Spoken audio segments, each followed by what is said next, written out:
forced into marriage to save her family's ranch. Celeste Whitmore spent her wedding ceremony counting the hours until she could escape to the arms of the man she truly loved. In the harsh Arizona territory of 1867, one woman's desperate choice between duty and desire would change everything. But can love survive when the price of freedom might destroy everyone she cares about? The Arizona dust devil spinning toward the ranch house looked like trouble coming fast. Celeste Whitmore dropped her water bucket and ran toward the barn, her boots kicking up red dirt with each step. The wind howled like an angry beast, and she knew Papa would be looking for her soon. "Celeste, get inside now." Her father's voice cut through the desert wind like a knife. She could hear the worry in his deep voice, the same worry that had been there for weeks now, ever since the bank man came visiting with his fancy papers and mean smile. She pressed her back against the barn door, breathing hard.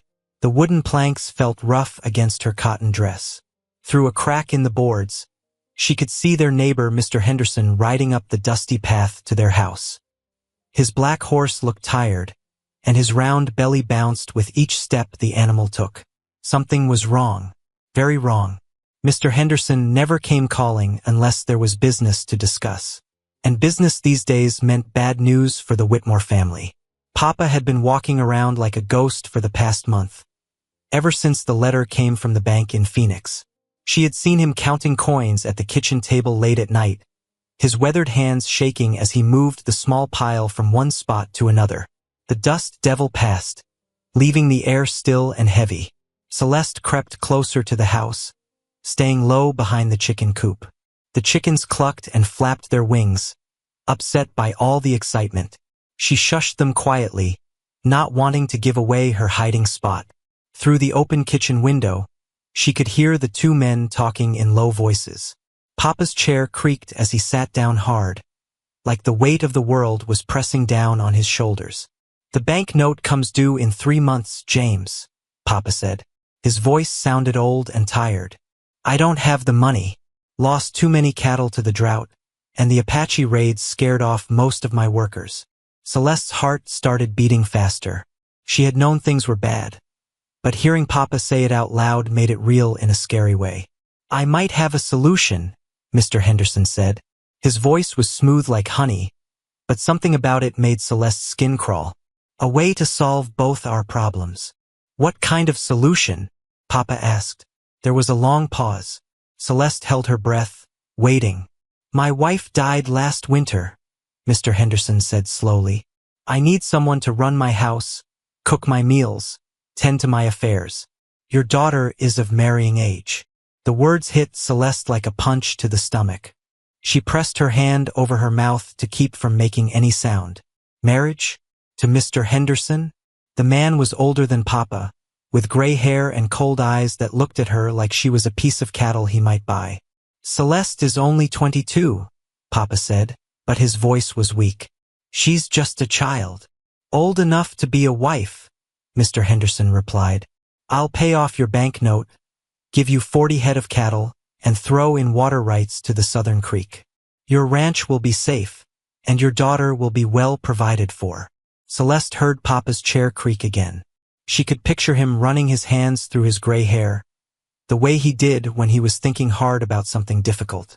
"She might not agree to it," Papa said quietly. Mr. Henderson laughed, but it wasn't a happy sound. "She'll agree. Women don't have much choice in these matters. Besides, it's a good match. I'm wealthy, established. She could do worse." "When would this happen?" Papa asked. "Soon. Tomorrow if you're willing. I don't like to wait once I've made up my mind about something." "Tomorrow?" Celeste's legs felt weak. She sank down behind the chicken coop, her head spinning. Papa wouldn't really sell her off like a cow, would he? But even as she thought it, she knew he might. The ranch was all he had left of Mama. It was their whole life. The sound of chairs scraping against the wooden floor told her the men were standing up. She heard their boots walking toward the door. "Think about it tonight," Mr. Henderson said. "But don't think too long. Other men might be interested in your daughter, and I don't like competition." Celeste waited until she heard his horse riding away before she came out from behind the chicken coop. Through the kitchen window, She could see Papa sitting at the table with his head in his hands. For the first time in her life, he looked like a broken man. The silver locket around her neck felt heavy. It had been Mama's, the only thing left of the woman who used to sing her to sleep and tell her stories about true love. Mama had always said that love was the most important thing in the world, more valuable than money or land or anything else. But Mama was dead now, and the world seemed like a much harder place without her gentle voice and kind smile. The next morning came too fast, like a bad dream that wouldn't end.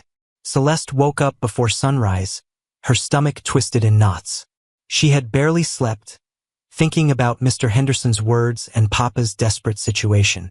She walked to the kitchen and started making coffee, her hands shaking as she measured the grounds.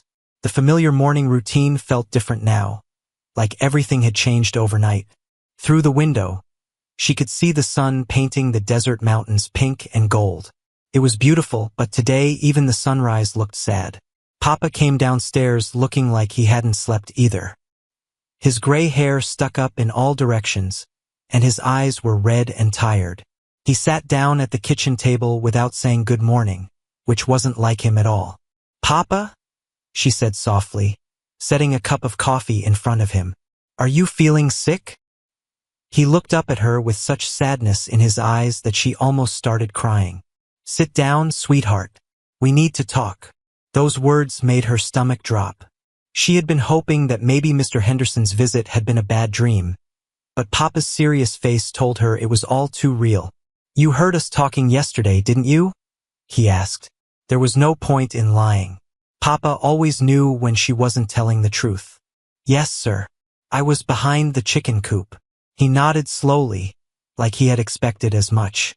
"Then you know about our situation with the bank." "Yes, Papa. But surely there's another way. We could sell some of the horses, or maybe get a loan from someone else." Papa shook his head. "I've tried everything, Celeste.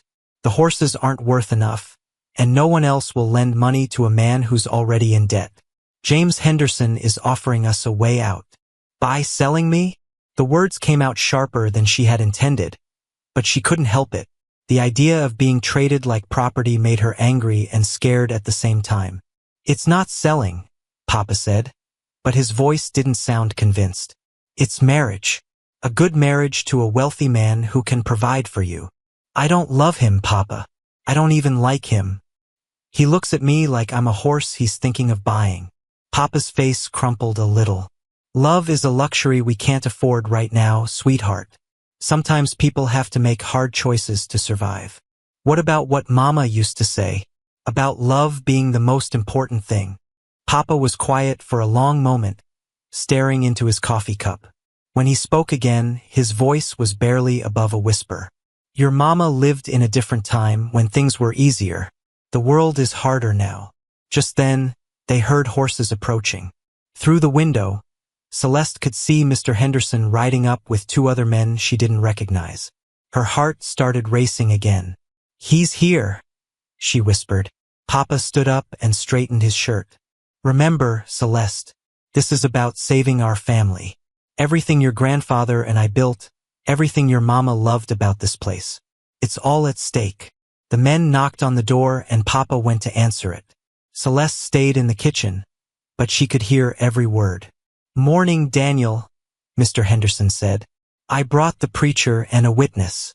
Have you made your decision?" "I've made my decision," Papa said. "But I need to know that you'll treat my daughter well. She's all I have left of her mother." "She'll be well cared for," Mr. Henderson promised. "I'm not a cruel man, just a practical one. I need a wife and you need money. It's a fair arrangement." Arrangement. The word made Celeste feel sick. Marriage was supposed to be about love and happiness, not arrangements and money. "Celeste," Papa called. "Come out here, please." She took a deep breath and walked into the front room. Mr. Henderson was standing there in his best suit, looking pleased with himself. The preacher was a thin man with kind eyes who looked uncomfortable. The third man was younger, maybe in his 30s, with dark hair and serious expression. "Miss Whitmore," Mr. Henderson said, tipping his hat. "I trust your father has explained the situation." "Yes, sir," she said quietly. not trusting her voice to stay steady. Good. Then we can proceed with the ceremony. I've brought the marriage certificate and all the necessary papers. The preacher stepped forward. Miss Whitmore, I need to ask you directly. Do you agree to this marriage of your own free will? Celeste looked at Papa, who was watching her with desperate eyes. She thought about the ranch, about all the memories it held, about Papa losing everything he had worked for his whole life. She thought about Mama's grave out behind the house, and how Papa visited it every evening to tell her about his day. But she also thought about Mr. Henderson's cold eyes and the way he had talked about her like she was livestock. She thought about spending the rest of her life with a man she didn't love, cooking his meals and sharing his bed and pretending to be happy. She started, then stopped. Everyone was looking at her, waiting for her answer. The moment stretched out like a rope about to snap. Outside, a mourning dove called to its mate, a sound that reminded her of something she couldn't quite remember. Something about love and freedom and choices that mattered. What would Mama have done? The horse barn exploded with the sound of crashing metal as someone knocked over a bucket in the darkness. Celeste froze by the door, her heart pounding so loud she was sure whoever was inside could hear it. She had snuck out after agreeing to marry Mr. Henderson, needing air that didn't smell like her own fear. Who's there? Came a familiar voice from the shadows. Marcus Cordova stepped into the moonlight streaming through the barn door. The young Mexican cowboy had worked on their ranch for 3 years, and Celeste had always felt her cheeks get warm whenever he smiled at her. Tonight, his dark eyes looked worried and sad. Miss Celeste? What are you doing out here so late? She wanted to run back to the house, but her feet wouldn't move. I could ask you the same thing, Marcus. Couldn't sleep. Heard there was some excitement today with visitors. He moved closer, and she could smell the leather and soap scent that always followed him. Your papa looked mighty troubled at supper. The barn felt smaller with both of them in it. Celeste's hands were shaking, and she pressed them against her skirt to make them stop. Papa had to make a difficult choice today. About the ranch? She nodded, not trusting her voice. Marcus had always been easy to talk to, but tonight felt different. Tonight, everything felt different. I heard Mr. Henderson's been sniffing around, making offers. Marcus's voice got harder when he said the older man's name. What kind of offers? The kind that saves Papa from losing everything. The words came out like a whisper. Marcus was quiet for a long moment, studying her face in the pale light. What aren't you telling me, Celeste? The way he said her name, without the miss in front of it, made something flutter in her chest. No one called her just Celeste except Papa, and hearing it from Marcus felt like a secret they were sharing. I'm getting married tomorrow morning, she said quickly, like ripping off a bandage. The silence that followed was so complete she could hear mice scurrying in the hay loft above them. Marcus's face went through several expressions. Confusion, understanding, and then something that looked like pain. To Henderson? Yes. Do you love him? The question hung between them like smoke. Celeste had never been asked such a direct question about her feelings before. Ladies weren't supposed to discuss such things, especially with hired men. But standing in the barn with Marcus, she felt like all the rules had suddenly disappeared. No, she whispered. I don't love him at all. Marcus took another step closer, close enough that she could see the anger building in his eyes. Then why are you marrying him? Because Papa will lose the ranch if I don't. Because the bank will take everything. Because sometimes doing the right thing means giving up what you want. And what do you want? His voice was so quiet she almost didn't hear him. The question made her breath catch. What did she want? She wanted to keep the ranch in the family. She wanted Papa to be happy. She wanted to honor Mama's memory. But looking at Marcus in the moonlight, she realized there was something else she wanted too. Something she had never let herself think about before. I want. She started, then stopped. The words were too big, too dangerous. Tell me, Marcus said, reaching out to touch her hand. His fingers were warm and rough from working with horses and cattle. The touch sent shivers up her arm and made her feel brave and scared at the same time. I want to choose my own life, she said finally. I want to marry someone who looks at me like I'm the most beautiful sunset he's ever seen, not like I'm cattle he's buying at market. Marcus's thumb brushed across her knuckles. Such a small gesture, but it felt like the most important thing that had ever happened to her. Someone like who? He asked. The question made her look up into his eyes, and what she saw there took her breath away. He wasn't just asking out of curiosity. He was asking because he cared about the answer in a way that mattered. Someone like, she began, but couldn't finish. The truth was too big, too scary. Like me? Marcus asked, his voice barely above a whisper. The words hung in the air between them like a bridge she could either cross or turn away from. Her whole life had been about being proper, being obedient, being what other people expected her to be. But standing here with Marcus, she felt like she was meeting herself for the first time. Yes, she breathed. Someone exactly like you. Marcus moved closer, and she could feel the warmth radiating from his body. Celeste, I need to tell you something. I've been wanting to tell you for months, but I knew it was impossible. A hired hand and the boss's daughter. What? She whispered. I love you. I've loved you since the day you brought me lemonade during the cattle branding last summer. You smiled at me like I was worth something, like I mattered. And I've been carrying that smile around in my heart ever since. The confession hit her like lightning. All those times she had felt her heart skip when he was near, all those moments when their eyes had met across the ranch yard, all those conversations that had felt like more than just talking about the weather or the horses. It hadn't been her imagination. Marcus, she started, but he wasn't finished. I know it's crazy. I know I have nothing to offer you compared to Henderson. No money, no big house, no important name. But I love you with everything I have. And I would spend my life making you happy if you'd let me. Tears started running down her cheeks, but they weren't sad tears. They were the kind of tears that come when something you've wanted for so long finally becomes real. I love you too, she whispered. I've loved you for months, but I never dreamed, that I could love you back, that it could matter, that love could be enough to change anything.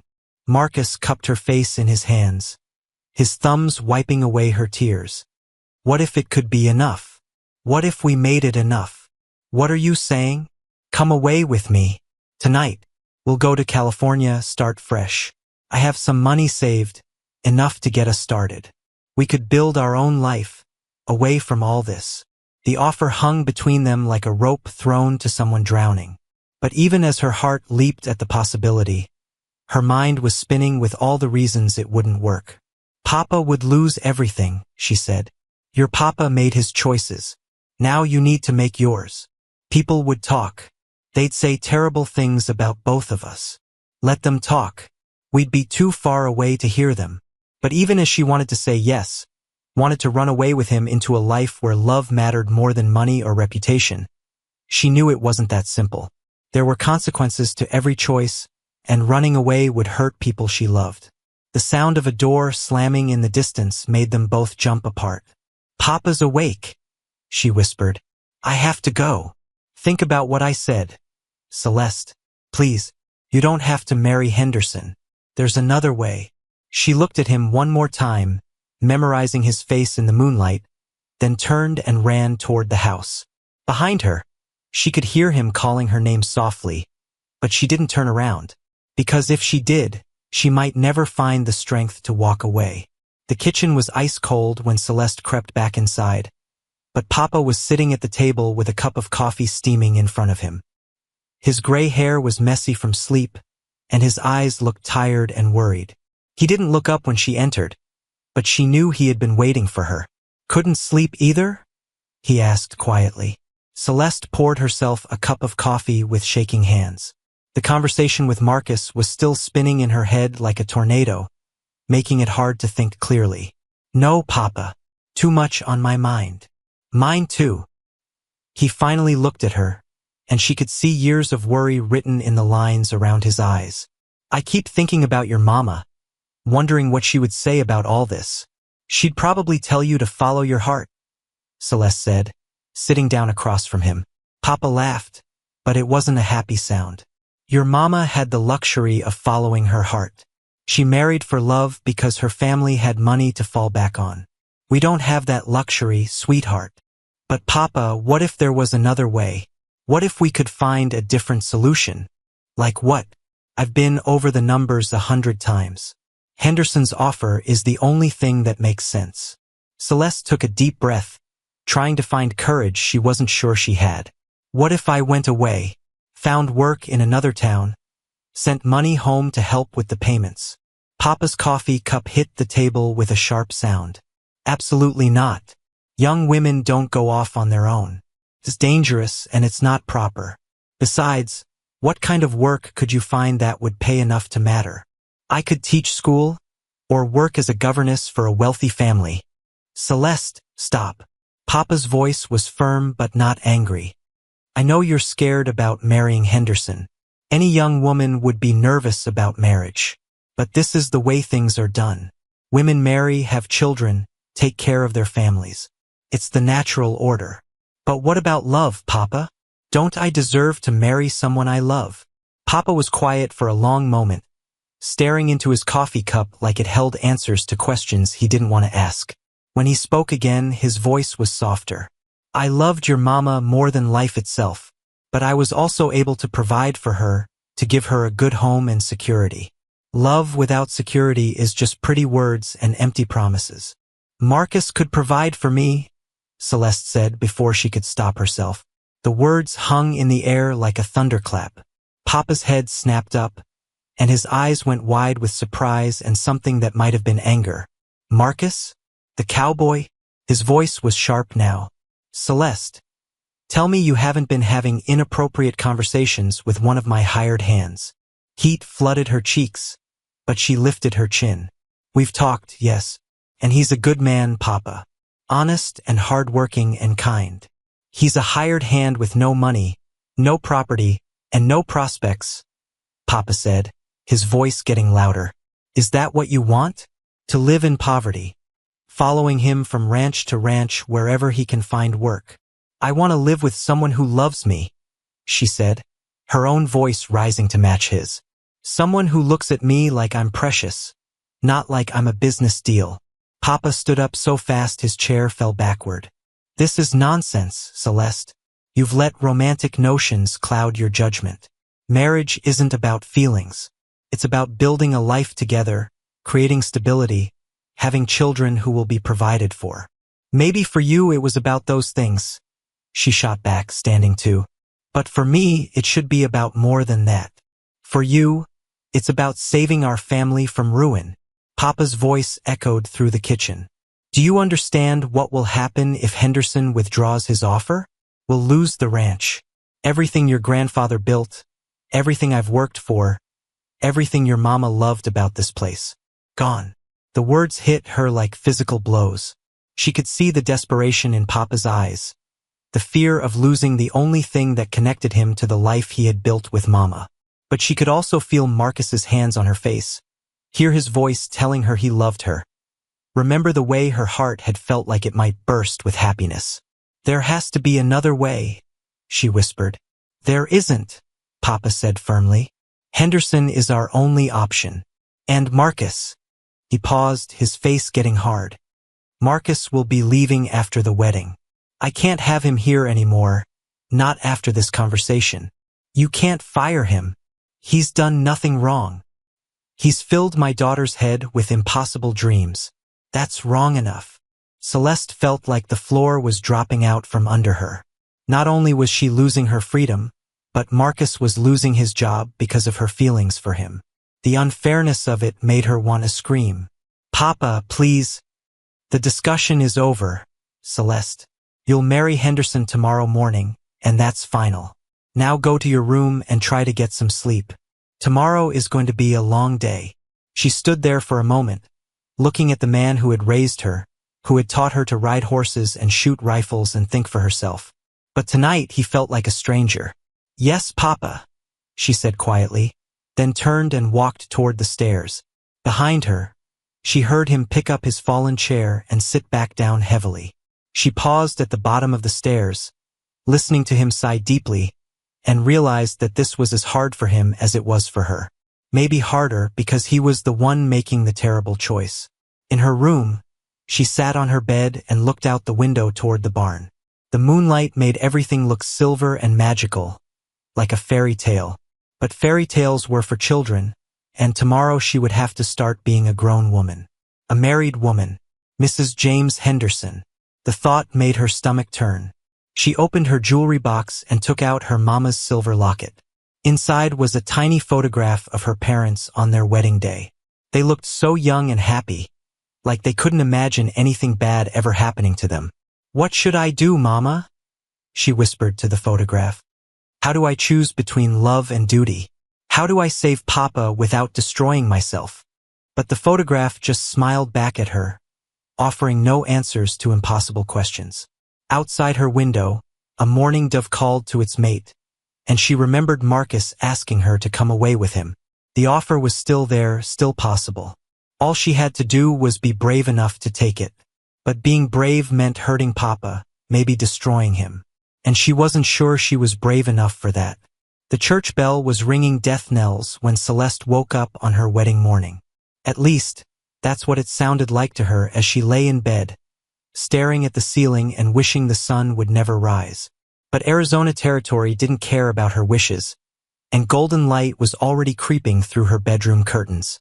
Today she would become Mrs. James Henderson. Today her life as Celeste Whitmore would end forever. She dragged herself out of bed and walked to her wash basin. Her reflection in the small mirror looked pale and hollow-eyed, like a ghost of herself. The girl looking back at her seemed like a stranger, someone who was about to make the biggest mistake of her life but couldn't figure out how to stop it. Downstairs, she could hear Papa moving around the kitchen, probably making coffee and trying to pretend this was just another normal morning. But nothing would ever be normal again after today. A soft knock on her door made her turn around. "Come in, Papa." But it wasn't Papa who entered. It was Mrs. Chun, the Chinese woman who helped with washing and mending clothes for several families in the area. She carried Mama's wedding dress draped carefully over her arms, the yellow lace looking fragile and ancient in the morning light. "Your father asked me to help you get ready," Mrs. Chun said in her careful English. She had been in Arizona Territory for 5 years but still spoke slowly, choosing each word with care. "This dress very beautiful. Your mama must have been lovely bride." Celeste touched the lace with trembling fingers. She was. "Papa says she looked like an angel." Mrs. Chun spread the dress out on the bed and began examining it carefully. "Need few small fixes. Hem too long for you and waist need to be taken in. Your mama was taller." "Mrs. Chun," Celeste said suddenly, "what was your wedding day like?" "In China, the older woman's hands stilled on the dress. Her dark eyes became distant, remembering something far away and long ago. "Very different from here. My family chose my husband when I was 16. I never see his face before wedding day." "Were you scared?" "Terrified," Mrs. Chun admitted with a small smile, "but also hopeful. I think maybe we grow to love each other, like my parents did." "Did you?" Mrs. Chun was quiet for a long moment, her fingers smoothing the lace of Mama's dress. "My husband was good man, kind, hard-working. We have good life together for 10 years before he die in mining accident." "But did you love him?" "I learned to care for him very much. Maybe that is same thing as love, I don't know. Love is luxury, Miss Celeste. Having roof over head and food on table is necessity." The words sounded like something Papa would say, but coming from Mrs. Chun they seemed sadder somehow, like she was trying to convince herself as much as Celeste. "What if there was someone you did love?" Celeste asked quietly. "Someone who loved you back, but couldn't provide the security your family needed?" Mrs. Chen's hands stopped moving entirely. She looked up at Celeste with sharp, knowing eyes. "You asking about cowboy?" Heat flooded Celeste's cheeks. "How did you?" "I have eyes.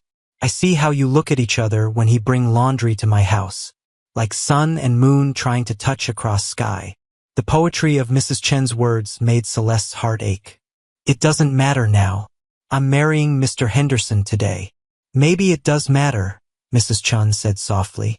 In China, I had no choice. Parents make all decisions. But this is America. Here, women sometimes choose different path. Not women like me. Not when families are depending on us. Mrs. Chun nodded slowly, understanding the weight of duty that pressed down on young women's shoulders. Sometimes duty and happiness pull in different directions. Very hard to know which path is right. A commotion outside made them both look toward the window. Through the glass, Celeste could see several horses approaching the house. Mr. Henderson rode in front, wearing his best black suit and looking pleased with himself. Behind him came the preacher and two other men she didn't recognize. "They're here," she whispered, and suddenly felt like she might be sick. Mrs. Chun stood up and put gentle hands on Celeste's shoulders. "You still have choice, Miss Celeste. Until you say, 'I do' in front of preacher, you still have choice." But even as the words gave her a small spark of hope, Celeste knew it wasn't true. The choice had been made for her the moment Papa fell behind on his bank payments. The choice had been made the day the ranch started failing. The choice had been made the moment she was born a woman in a world that treated women like property to be traded. "Help me into the dress," she said quietly. Mrs. Chun nodded and began unlacing Celeste's everyday clothes. The wedding dress went on like a costume for a play she didn't want to perform in. The yellow lace felt scratchy against her skin, and the whole thing smelled faintly of the lavender Mama used to love. When Mrs. Chun finished with the buttons and began working on Celeste's hair, Papa knocked on the door. "Celeste? The preacher's here. It's time. Time." Such a simple word for something so final. Time to give up her dreams. Time to become someone else's property. Time to say goodbye to Marcus and the life she might have had. "Coming, Papa," she called, surprised that her voice sounded steady. Mrs. Chun pinned the last curl into place and stepped back to look at her work. "You look beautiful, Miss Celeste. Your mama would be proud." But as Celeste looked at herself in the mirror, all she could see was a young woman dressed up for her own funeral. The person looking back at her wasn't really her anymore. It was Mrs. James Henderson, a stranger wearing her face.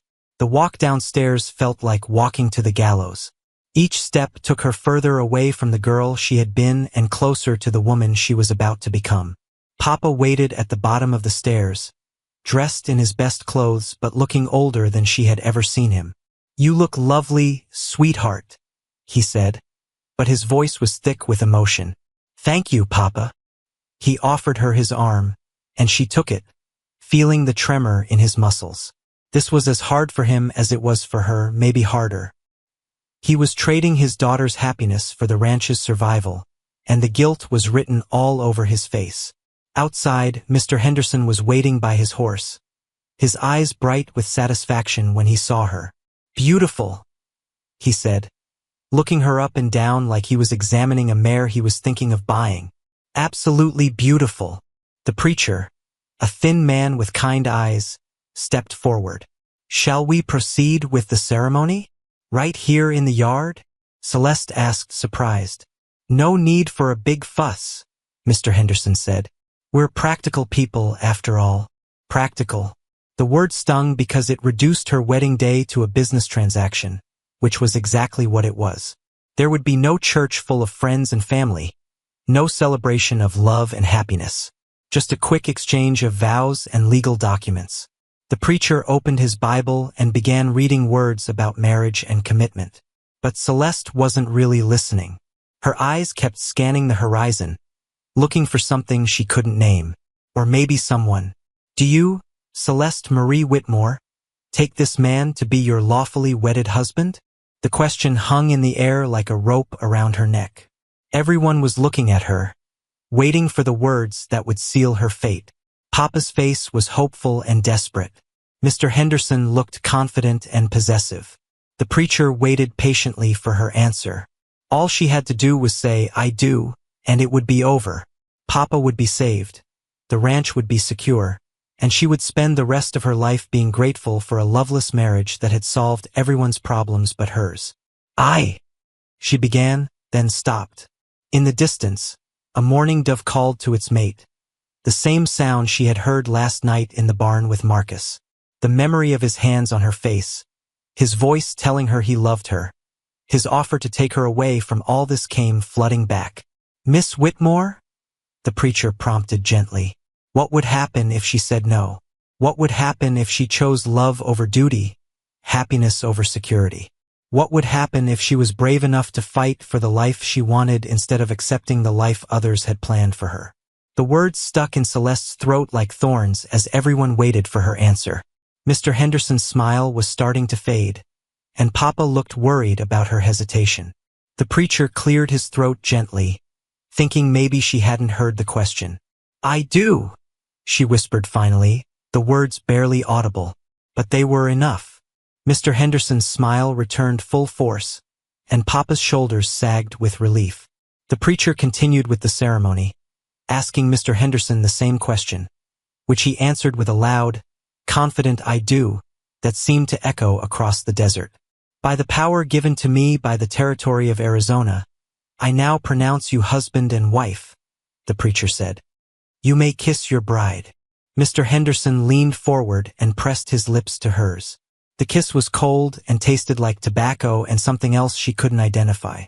Felt nothing like she had imagined her first kiss would feel. When he pulled away, his eyes were bright with ownership. "Mrs. Henderson," he said, like he was testing out the words. "My wife." The words hit her like a physical blow. Mrs. Henderson. That was her name now, her identity. Celeste Whitmore was gone forever, buried under the weight of duty and practicality. Papa hugged her tightly, whispering "Thank you, sweetheart," in her ear. She could feel him trembling with relief and guilt, grateful for her sacrifice but ashamed that it had been necessary. The preacher and witnesses shook hands all around, congratulating everyone on the successful union. Someone mentioned a celebration dinner, but the words washed over Celeste like water. She felt like she was watching everything happen to someone else, like her real self had floated away and left an empty shell wearing her mother's wedding dress. "We should head back to my ranch," Mr. Henderson said, his hand possessive on her elbow. "Mrs. Henderson will want to see her new home, the place where she would spend the rest of her life being someone else's wife, cooking someone else's meals, sleeping in someone else's bed." The thought made her stomach turn, but she nodded and smiled because that's what was expected of her now. As they walked toward the horses, Celeste caught sight of movement near the barn. Marcus stood in the shadows, partially hidden behind the building. Even from a distance, she could see the pain in his posture, the way his shoulders slumped with defeat. He raised one hand slightly, not quite a wave but an acknowledgement that he had witnessed her choice. Their eyes met across the yard for just a moment, and in that look was everything they had said to each other in the barn and everything they would never get to say. Then he turned and disappeared behind the building, and Celeste felt like a piece of her heart had been ripped away. Mrs. Henderson? Her new husband was looking at her expectantly. The horse. She realized he was waiting to help her mount the horse that would carry her away from everything she had ever known. Papa's ranch, Mama's grave, the barn where she had discovered what love felt like. Away from Marcus. The ride to the Henderson ranch took 2 hours, but it felt like a lifetime. Mr. Henderson rode beside her, pointing out landmarks and talking about property lines and cattle counts. He spoke about her future like it was already decided, which room would be theirs, what duties she would have, how many children he hoped they would have. Children. The thought hadn't even occurred to her before now. Of course he would expect children. He had married her to be his wife in every sense of the word, and that included bearing his children and raising them to inherit his land. "You're very quiet, my dear," Mr. Henderson said as they approached his house. "Wedding day nerves, I suppose." "Yes, sir," she managed to say. "It's all very overwhelming. You'll adjust quickly. Women always do. It's in their nature to adapt to their circumstances." His house was bigger than Papa's, built of stone instead of wood, with a wide porch and expensive furniture visible through the windows. It was the kind of house that represented success and stability, everything a practical woman should want in a marriage. But as Celeste looked at it, all she could think was that it looked like a very pretty prison. Mrs. Rodriguez, the housekeeper, came out to greet them. She was a round woman with kind eyes who had worked for Mr. Henderson since his first wife died. She helped Celeste down from her horse and welcomed her warmly, but Celeste could see questions in her expression. "I'll show you to your room so you can freshen up before dinner," Mrs. Rodriguez said gently. "The master's room is down the hall, but I thought you might like your own space to get settled." Her own room, not their room. Mrs. Rodriguez was being tactful, giving her time to adjust to the idea of sharing a bed with her new husband. The kindness made Celeste want to cry. The room was lovely, decorated in blues and yellows with a large window overlooking the garden. It should have made her happy, but instead it felt like the nicest cell in the world. "Dinner will be ready in an hour," Mrs. Rodriguez said. "Is there anything you need, Mrs. Henderson?" There it was again. Mrs. Henderson. Her new name that felt like wearing clothes that didn't fit. "No, thank you. You're very kind." Mrs. Rodriguez left her alone, and Celeste sat on the edge of the bed, still wearing her mother's wedding dress. Through the window, she could see the sun setting over the desert, painting the sky in shades of pink and gold. Somewhere out there, Marcus was probably packing his few belongings, getting ready to leave Papa's ranch and find work somewhere else. She thought about the mourning dove's call during the ceremony, and how it had reminded her of everything she was giving up. But she had made her choice. She had chosen duty over love, security over happiness, her father's future over her own dreams. A knock on the door interrupted her thoughts. "Come in." Mr. Henderson entered without waiting for permission, already acting like he owned not just the house but her as well. He had changed out of his wedding suit into more casual clothes, and his hair was slicked back with pomade. "I wanted to talk to you before dinner," he said, closing the door behind him. "About our arrangement." "Our arrangement?" The words came out sharper than she intended. "Our marriage," he corrected, but his tone suggested he had meant exactly what he said the first time. "I want you to understand what I expect from you as my wife." Celeste stood up, smoothing down her skirts and trying to look more confident than she felt. "What do you expect, Mr. Henderson?" "James," he corrected. "You're my wife now. You should call me James." The name felt wrong in her mouth, too familiar for someone who felt like a complete stranger. "What do you expect, James?" "Obedience, respect, and children, of course. I need sons to inherit my land." He moved closer, and she could smell the whiskey on his breath. "I'm not an unreasonable man, Celeste. Treat me well, and I'll treat you well in return. But don't think that because you're young and pretty you can manipulate me or make demands." "I wouldn't dream of it," she said quietly, though inside she was screaming. "Good. I'm glad we understand each other." He reached out and touched her cheek, the same way Marcus had touched her in the barn, but this felt completely different. Cold and possessive instead of warm and loving. "You're my property now, legally and morally. Don't forget that. Property." The word confirmed what she had already known but hoped wasn't true.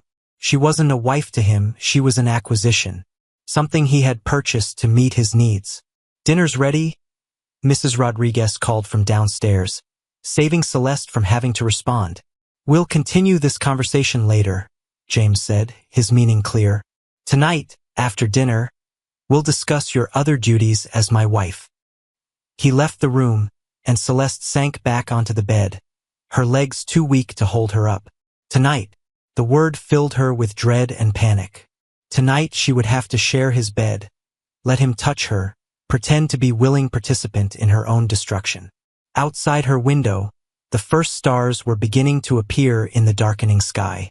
She wondered if Marcus was looking at the same stars, thinking about her, missing what they might have had together. But it was too late for wondering. She had made her choice, and now she would have to live with the consequences, even if living with them felt impossible. The dinner plates crashed to the floor when Celeste heard the familiar whistle outside her bedroom window. 3 soft notes of a mourning dove, the secret signal she and Marcus had used since they were young. Her heart hammered against her ribs as she realized what it meant. He hadn't left town after all.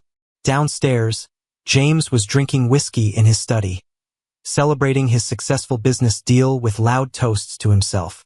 Mrs. Rodriguez had gone home to her own family, leaving Celeste alone in the big house with her new husband. She had changed out of Mama's wedding dress into a simple blue nightgown, dreading the moment James would come upstairs. But now, hearing that whistle, everything changed. She crept to the window and pushed aside the heavy curtains. In the moonlight below, she could see Marcus standing beside his horse, looking up at her window. Even in the darkness, she could see the tension in his shoulders, the way he held himself ready to run or fight. The whistle came again, softer this time, more urgent. Celeste's hands shook as she unlatched the window. The night air was cool against her face, carrying the scent of sage and distant rain. "Marcus," she whispered as loudly as she dared. "What are you doing here?" "I couldn't leave," he called back, his voice barely carrying across the distance between them. "Not without trying one more time. It's too late. I'm married now." "Only in name," Marcus said, and she could hear the pain in his voice. "You don't love him, Celeste. You can't spend your whole life with a man you don't love." From downstairs came the sound of James's heavy footsteps moving around his study.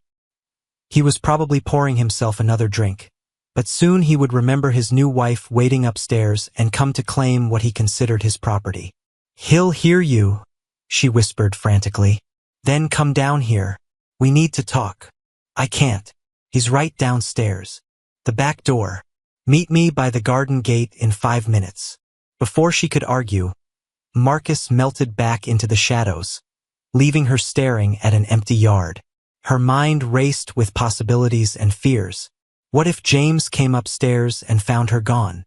What if someone saw her talking to Marcus? What if this was her last chance to choose a different life? She grabbed a shawl and slipped out of her room, moving as quietly as possible down the back stairs. The house was silent except for James's voice from the study, mumbling to himself about cattle prices and water rights. She made it to the back door without being seen and slipped outside into the cool night air. The garden was peaceful in the moonlight, full of roses and jasmine that filled the air with sweet perfume.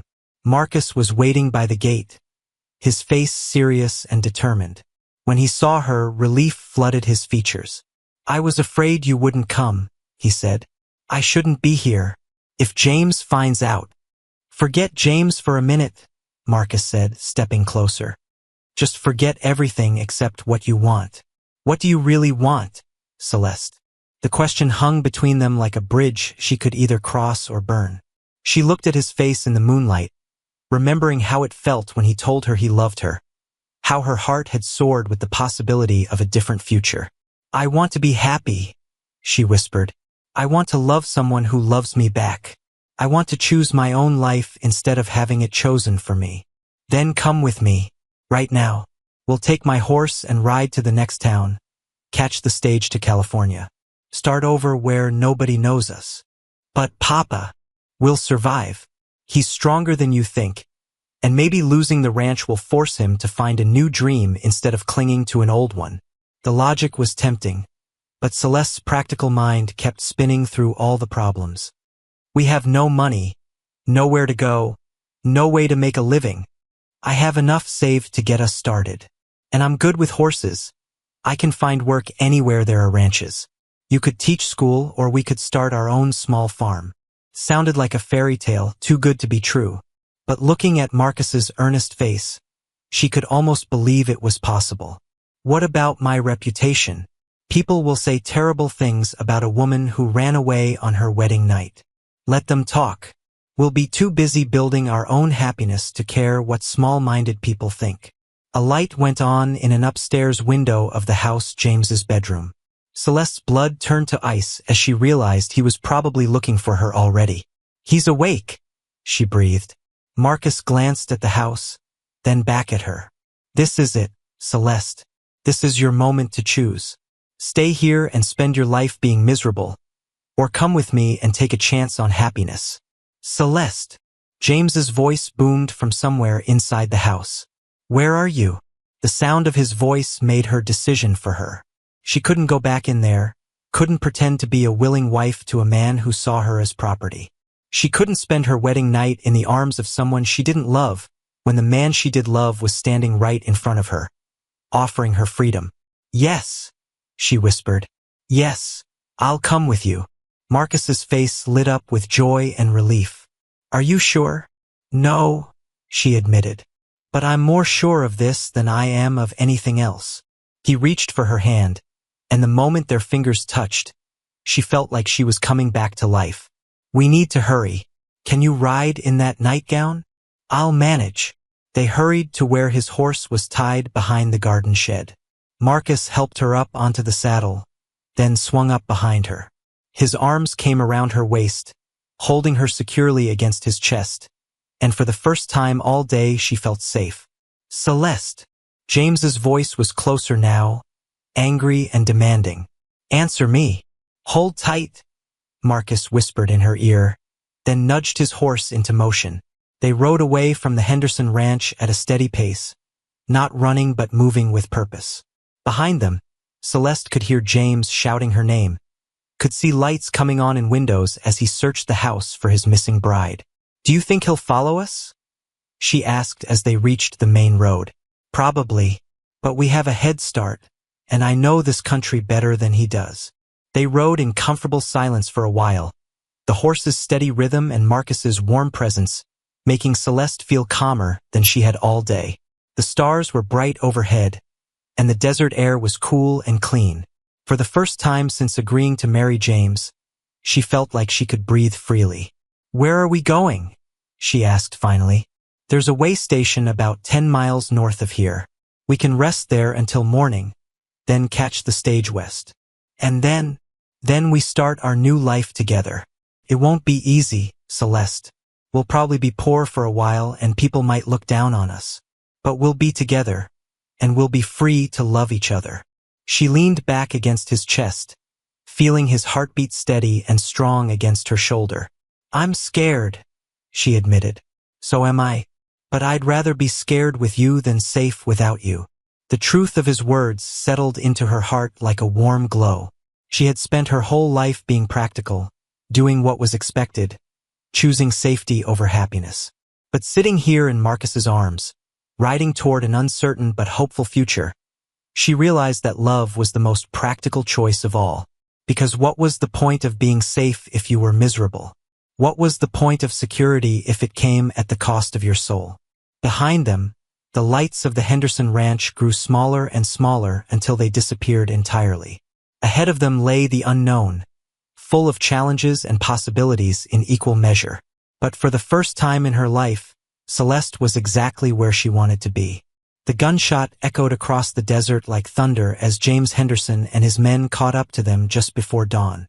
Marcus's horse reared in terror, and Celeste had to grab the saddle horn to keep from falling as they came to a sudden stop on the dusty road.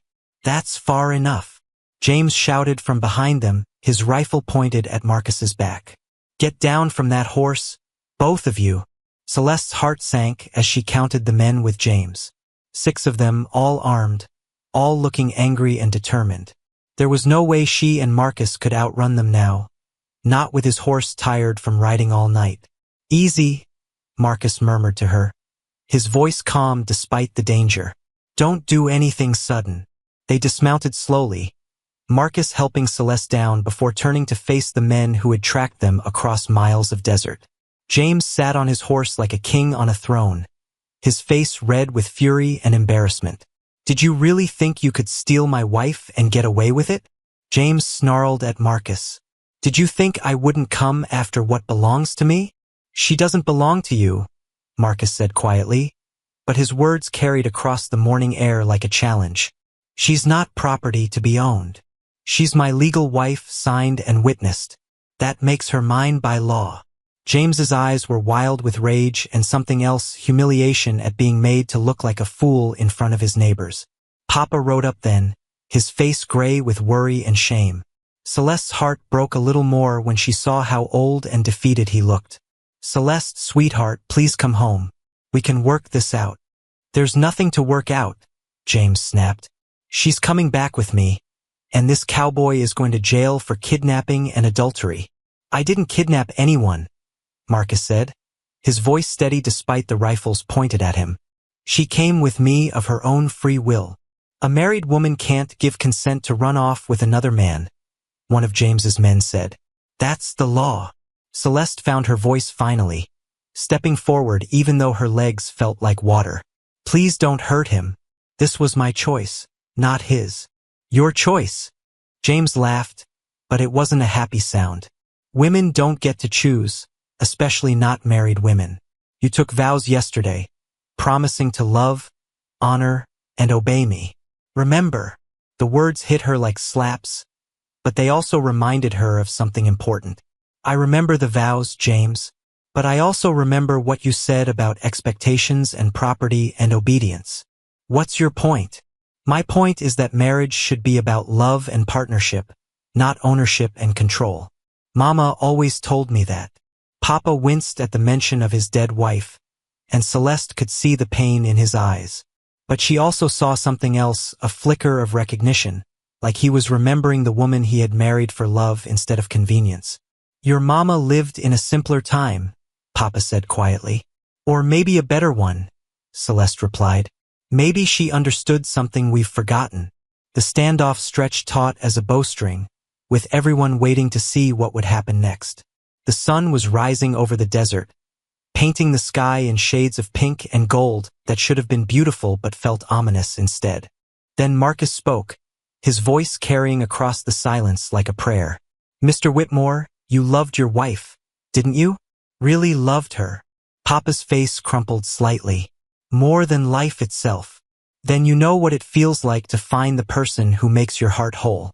That's what Celeste is to me, and I'm that to her. We're not trying to hurt anyone or break any laws. We just want the chance to love each other. Love doesn't pay debts, James snarled, but his voice sounded less certain than before. Neither does misery, Marcus replied. Sir, he said, turning to Papa, I know you're worried about losing your ranch, but trading your daughter's happiness for financial security isn't going to bring your wife back or make you feel better about yourself. Papa was quiet for a long moment, staring at Celeste like he was seeing her for the first time.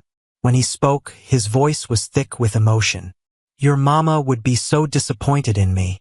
No, Papa, Celeste said, stepping toward him. She'd understand that you were trying to take care of me the only way you knew how, but she'd also want me to be happy. This is touching, James said sarcastically, but it doesn't change the legal facts. She's my wife, and I'm taking her home. But something had shifted in the group of men. Celeste could see it in their faces, doubt creeping in, questions about whether this was really the right thing to do. These were neighbors and friends who had known her since she was a little girl. They had seen her grow up, watched her help her father through the difficult years after her mother died. Old Pete Garrison, who served as the unofficial judge when disputes needed settling, cleared his throat. James, I've got to ask, did you marry this girl because you loved her? Or because you needed a wife and she needed financial security? What difference does it make? James blustered. Makes all the difference in the world, Pete said firmly. Marriage built on a business arrangement instead of mutual affection isn't really marriage at all. It's just a contract. A legal contract, James insisted. Legal, maybe, but not moral and certainly not happy. Pete looked around at the other men. How many of you would want your daughters trapped in a loveless marriage just to solve a money problem? Murmurs went through the group, and Celeste could see the tide turning. These were good men, fathers and husbands themselves, and the idea of forcing a young woman into an unwanted marriage was starting to sit poorly with them. The law is the law, James said, but his voice lacked conviction now. And sometimes the law is wrong, Papa said suddenly. Everyone turned to look at him in surprise. Sometimes we use the law to justify doing things we know in our hearts aren't right. James stared at Papa in disbelief. Are you saying you want your daughter to run off with a penniless cowboy? Are you saying you'd rather lose your ranch than see her married to a successful man? Papa was quiet for a long moment, looking at Celeste with eyes full of love and regret. When he spoke, his voice was stronger than it had been in months. I'm saying I'd rather lose everything I own than lose my daughter's respect. And I'm saying her mama would never forgive me if I sold our child's happiness to save a piece of land. The words hung in the morning air like a benediction. James looked around at the men who had come to help him, seeing doubt and disapproval in their faces instead of the support he had expected. "This is madness," he said, but the fight was going out of him. "No," Pete Garrison said firmly. "This is justice. Let them go, James. Find yourself a woman who wants to be your wife, not one who's been forced into it."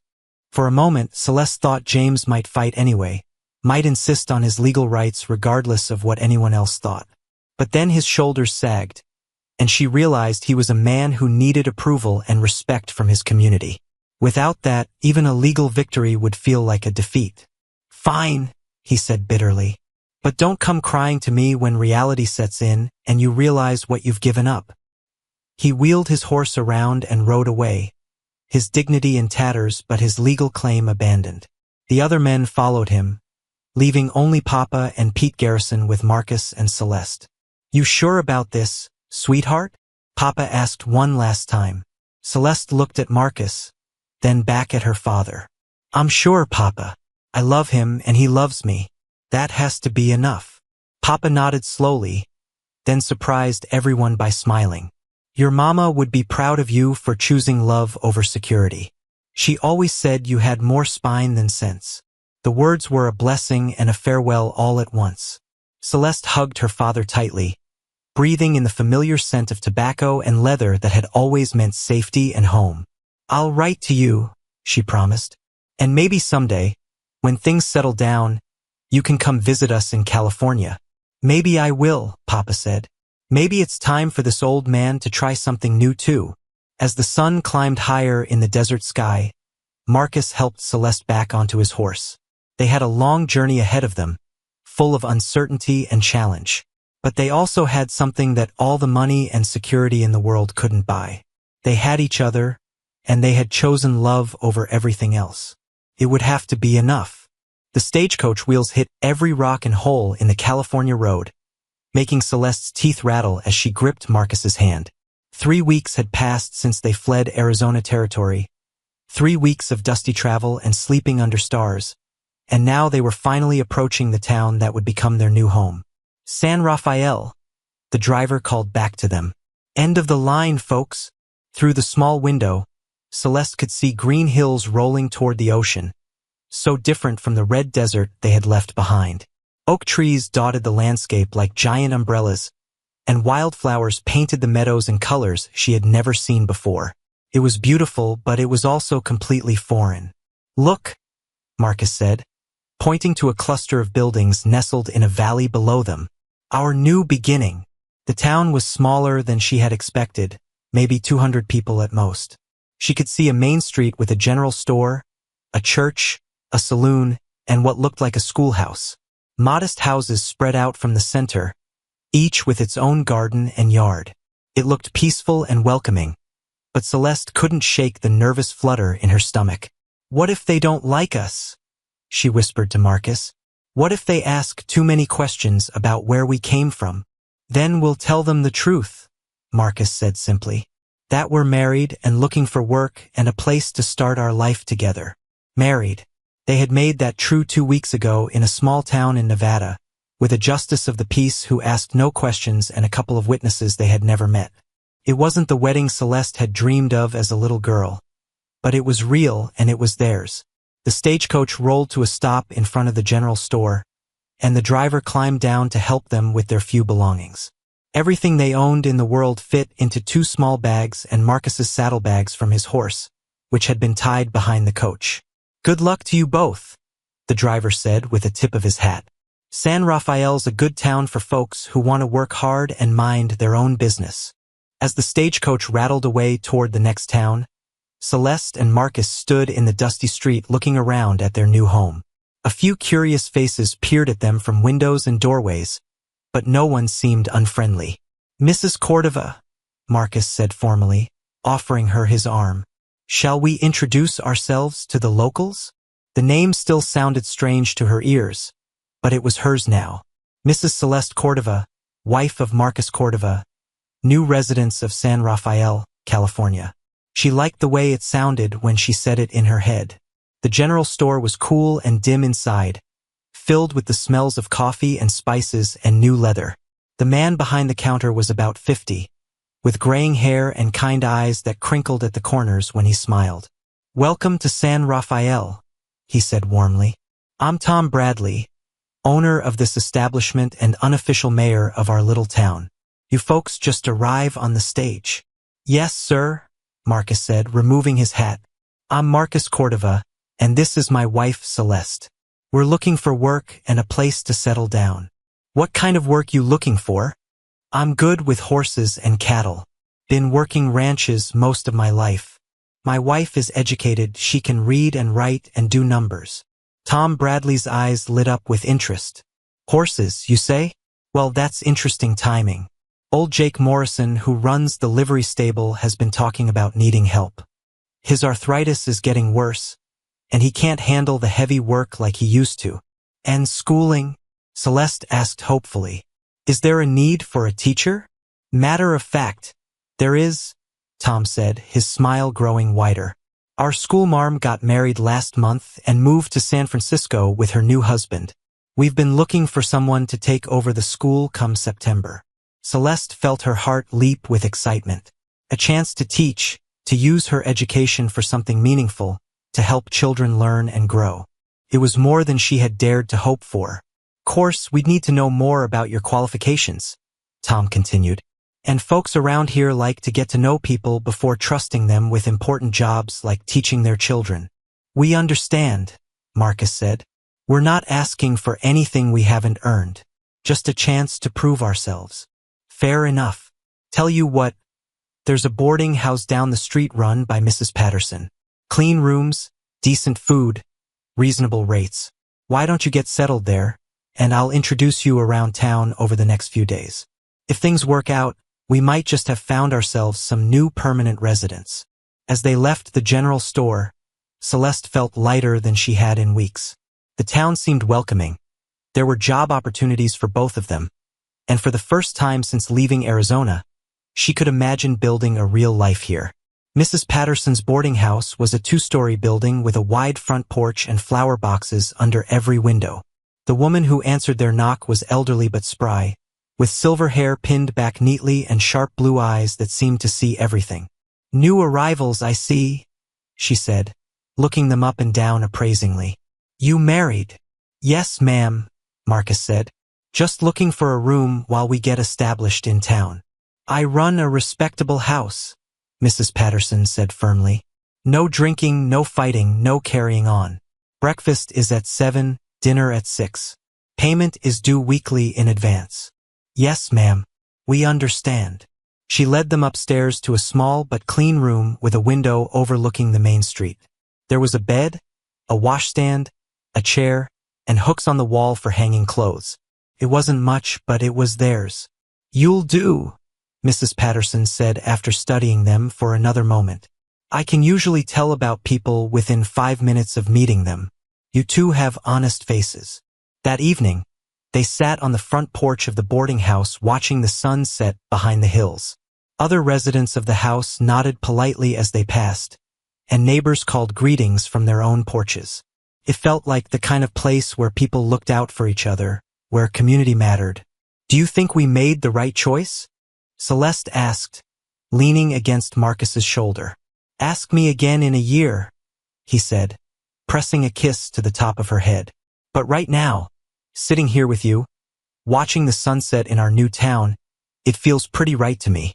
A letter had arrived at the general store that afternoon, forwarded from the last town where they had stopped.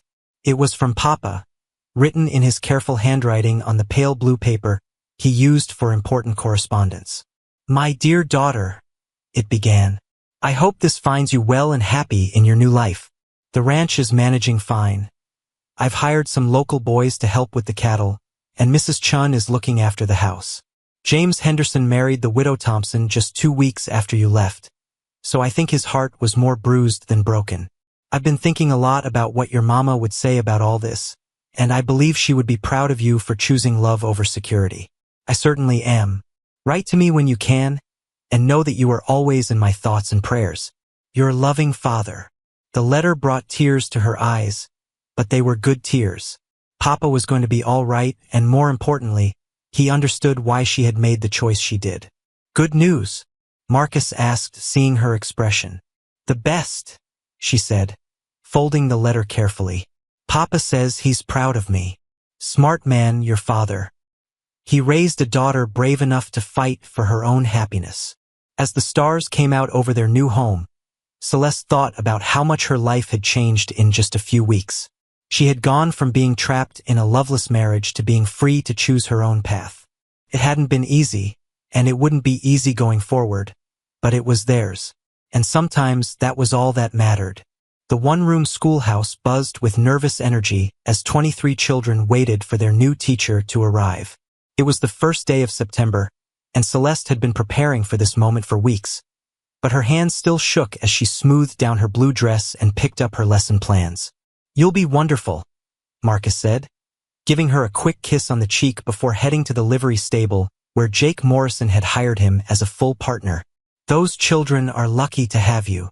The walk to the schoolhouse took only 5 minutes, but it felt like the longest 5 minutes of her life. Everything depended on this going well. If the parents didn't approve of her teaching, if the children didn't respond to her methods, if she somehow failed at this chance she had been given. But when she opened the schoolhouse door and saw all those young faces looking at her with curiosity and hope, her nervousness melted away. These were just children who wanted to learn, and she was someone who wanted to teach them. Everything else was just details. Good morning, class, she said, writing her name on the blackboard in her neat cursive handwriting. I'm Mrs. Cordova, and I'm very excited to be your teacher this year. A hand shot up in the back row. Where did you come from, Mrs. Cordova? Arizona Territory, she answered honestly. My husband and I moved here to start a new life in your beautiful town. Why did you leave Arizona? Asked another child. Celeste paused, thinking about how to answer. She had decided weeks ago that she would always tell the truth, but she would tell it in a way that was appropriate for her audience. Sometimes people need to make difficult choices about their lives, she said carefully. My husband and I chose to come here because we believed it would make us happier and give us a better chance to build the kind of life we wanted together. The children seemed satisfied with that answer, and they moved on to more important questions like whether there would be recess and if she was strict about penmanship. The morning flew by as she assessed each child's reading and arithmetic skills, learning their names and personalities. There was 8-year-old Jenny, who read better than some of the 12-year-olds. Quiet Tom, who struggled with letters but could solve math problems in his head faster than she could write them on the board. Maria, who spoke Spanish at home and was working hard to improve her English. By lunchtime, Celeste knew she had found her calling. Teaching felt as natural as breathing, and she could already see how much she could help these children grow and learn. After school, she walked home to find Marcus grooming a beautiful bay mare in front of the livery stable. His shirt was sweaty from work, but his face was bright with satisfaction. How was your first day? He asked, setting down his brush to give her a proper greeting. Perfect, she said, meaning it completely. How was yours? Jake says I have the best hands with horses he's seen in 20 years. He's talking about making me a full partner by Christmas if business keeps up like this. They walked home together, sharing stories of their day and making plans for their future. Marcus had found a small house for rent on the edge of town, with a garden plot and room for a few chickens. If they saved their money carefully, they could afford to rent it starting in October. At Mrs. Patterson's boarding house, a letter was waiting for them. This one was from Mrs. Chen, written in her careful English. Dear Miss Celeste, it read, your father asked me to write because his hands shake too much these days.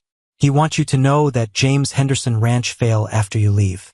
Seem like he not good businessman without wife to help manage things. He moved back east to live with relatives.